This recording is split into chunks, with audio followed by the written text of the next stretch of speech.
بادشاہ وقت کی طاقت ایک طرف تھی، قبیلہ ایک طرف تھا، تمام کا تمام ملک ایک طرف تھا، لیکن وہ ایک اللہ کا بندہ ابراہیم علیہ السلام اپنی دعوت کے اوپر، اپنے کام کے اوپر، اپنے مشن کے اوپر جمع ہوا ہے اور کہہ رہا ہے کہ نہیں، تم سب کا پیدا کرنے والا پروردگار ہے، ان بتوں سے کچھ ہونے والا نہیں، ان معبودوں سے کچھ ہونے والا نہیں، ان چیزوں سے کچھ ہونے والا نہیں۔ یہ کیا چیز؟ کیا ابراہیم کا بال بیٹا کر پائے وہ؟ ڈرا پائے وہ؟ سہما پائے وہ؟ مسلمانوں کو پیغام دیا جا رہا ہے کہ مسلمانوں اس طریقے سے خدا کے اوپر ایمان لاؤ۔ کہہ دینا آسان ہے، لیکن اس کا کرنا یہ بہت مشکل ہے۔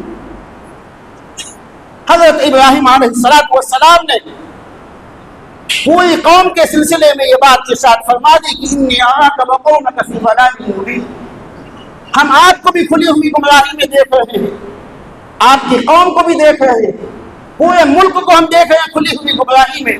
اب آپ اندازہ لگائیے اس سے پورے ملک کے اندر ایک اللہ کا ماننے والا ابراہیم ہے اور پورا ملک ایک طرف ہے، کیا گزر رہی ہوگی حضرت ابراہیم علیہ السلام کے اوپر، لیکن اللہ کے اوپر ایسا کامل یقین تھا اور ایسا بھروسہ تھا کہ جس خدا کا میں کام کر رہا ہوں، جس پروردگار کے لیے میں کام کر رہا ہوں، وہ پروردگار میری حفاظت فرمائے گا، وہ پروردگار میری دیکھ بھال کرے گا۔ ایمان والوں کے دلوں کو ان واقعات کو پڑھ کر کے حوصلہ ملتا ہے، جلا ملتی ہے، طاقت اور قوت ملتی ہے۔ حضرت ابراہیم علیہ السلام اپنے ملک سے نکل گئے، نکلنے سے پہلے پھر اللہ کی طرف سے دوسری آزمائش آئی۔ کیا ابراہیم،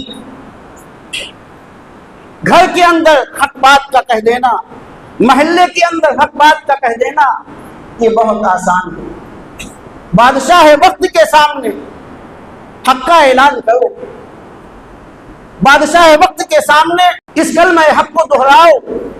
حضرت ابراہیم علیہ السلام نے اس کی ترکیب نکالی اور اس کی ترکیب یہ تھی کہ اس قوم کے اندر ایک میلہ لگتا تھا، قوم کے تمام لوگ میلے کے اندر جب چلے گئے تو حضرت ابراہیم علیہ السلام بت خانے کے اندر داخل ہوئے اور جتنے بھی وہاں پر بت تھے تمام بتوں کو توڑ دیا اور جو سب سے بڑا بت تھا اس کی گردن کے اندر، گردن میں کلہاڑی کو لٹکا دیا۔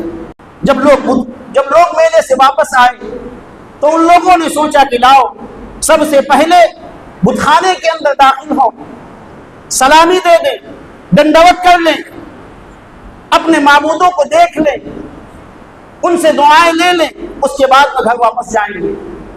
جب بت خانے کے اندر داخل ہوتے ہیں تو دیکھتے ہیں وہاں کا منظر عجیب و غریب ہے، کسی کا ہاتھ ٹوٹا ہے، کسی کا پیر ٹوٹا ہے، کسی کی گردن ٹوٹی ہے۔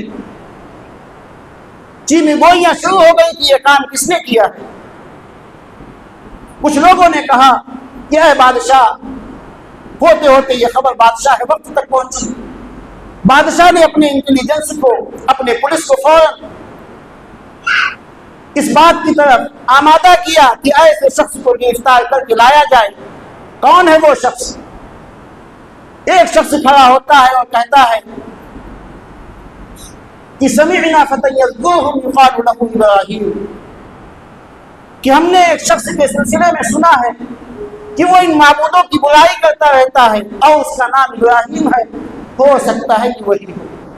حضرت ابراہیم علیہ السلام بادشاہ کے دربار میں لائے گئے، بادشاہ سے مکالمہ ہوا، بات چیت ہوئی۔ حضرت ابراہیم نے یہ بات کہی کہ بل فعلہ کبیرہم ھذا فاسألوہ ان کانوا ینطقون، کہ بت خانے کے اندر جب تم داخل ہوئے تو اس کا منظر کیا دیکھا؟ ان لوگوں نے کہا کہ اس کا منظر یہ تھا کہ سب کے سب بت ٹوٹے پڑے ہوئے ہیں، جو اعلیٰ حضرت ہیں، جو سب سے بڑا بت ہے، اس کے گردن میں کلہاڑی لٹکی ہوئی ہے۔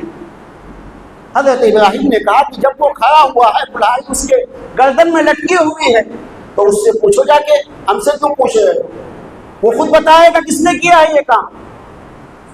ان لوگوں نے کہا کہ اے ابراہیم لقد علمت ما هؤلاء ينطقون، اے ابراہیم تم تو جانتے ہو، تم تو سمجھدار ہو کہ وہ بولتے نہیں ہیں۔ حضرت ابراہیم نے کہا کہ جب وہ بولتے نہیں ہیں تو ان کے سامنے کیوں ڈنڈوت کرتے ہو، کیوں سامان رکھتے ہو،